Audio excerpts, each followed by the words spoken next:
यमराज की अदालत और आत्मा के न्याय का विवरण।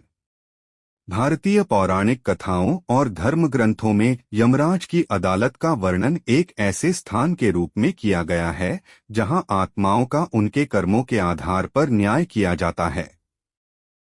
यमराज, जिन्हें मृत्यु के देवता माना जाता है, इस अदालत के प्रमुख न्यायाधीश होते हैं।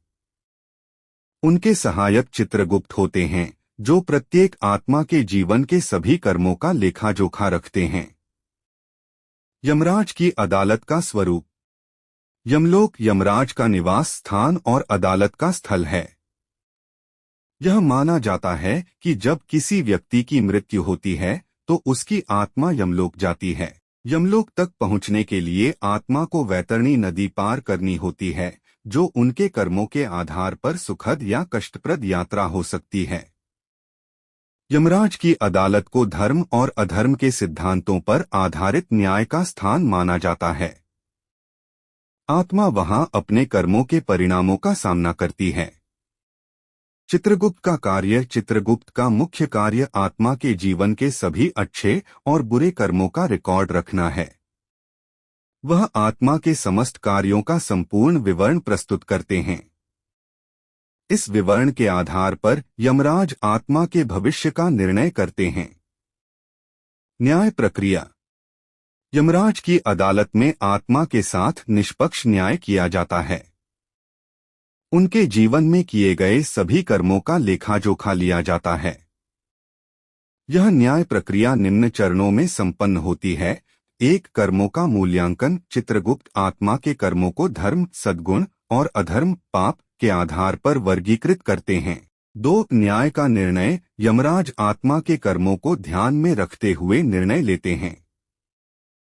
पुण्यात्मा। यदि आत्मा ने जीवन में धर्म, सत्य और परोपकार का पालन किया है तो उसे स्वर्ग का सुखद अनुभव मिलता है।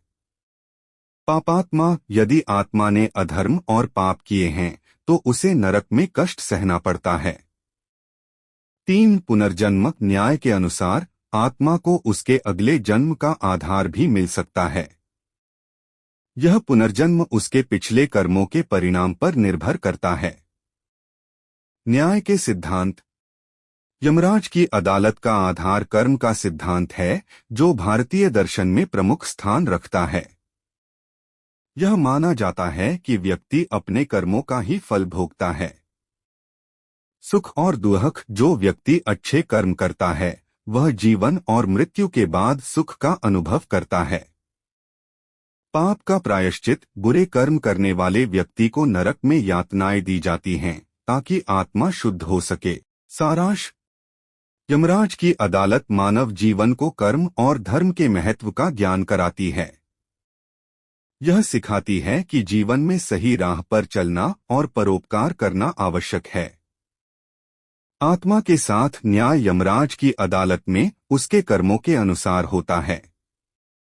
यह व्यवस्था जीवन के बाद भी एक नैतिक और दार्शनिक संतुलन बनाए रखने में सहायक है।